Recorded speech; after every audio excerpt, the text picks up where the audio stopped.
practice their culture and share their heritage and their artwork while teaching them English, but also encouraging all of their cultures, which, as you guys have learned in socials and through other things that I've done with you guys, that was definitely different from the other things going on at that time period, like residential schools. So all of this artwork that is in here, most of it, is artwork from the original day school from the 1930s. And so the school operated, and Mr. Anthony Walsh was a key teacher to this experience, but in World War II he did go to fight in World War II, so he did leave the school, and then the school eventually did burn down. And so in the 1950s, children from OIB were still taken away to residential school after this day school burned down. So there were a few key families that went there that were on the reserve. So the children that attended this day school, you know, it wasn't like residential school. You guys have learned about that, where they're boarding schools that were really far away, where the students were there for 10 months of the year. This day school was on the reserve, and the children could go home at the end of the day and be with their families, and then they'd walk to school during the day.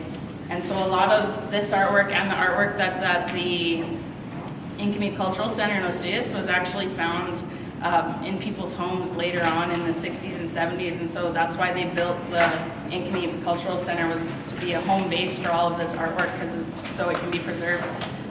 It's extremely special that we can keep all of this artwork preserved, because this art is from an era where Indigenous people weren't allowed to practice their culture. And so this is pieces of their culture. If you look at some of the sketches, some of the paintings, it gives you a glimpse into the everyday life of the Inkameep Okanagan people. So Inkameep is, I'm sure you guys have heard that a lot, Inkameep Golf Course, Inkameep Cultural Center. But the actual place for Inkameep is at the north end of Osoyoos Lake. That is the true place name for Inkameep.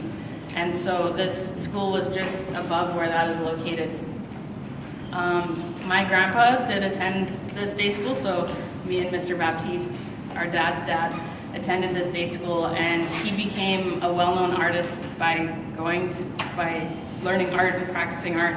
So he attended this day school as a child, and when he was about 16 or 17, he moved to Santa Fe, New Mexico, and went to the American Institute of Indian Arts. I think it's like IEA or something. But he became a very well-known artist. He also participated in a lot of rodeos, so you can see in his artwork a lot of it is things like horses, being out on the land.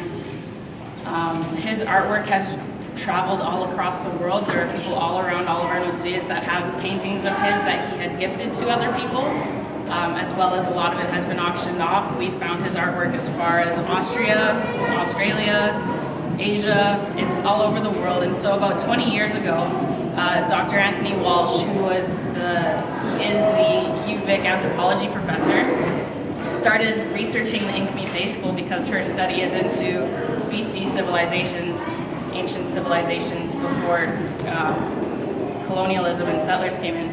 And so she first came into our life when I was 5 years old, and I always thought it was so cool when she'd come to visit, because she'd take me to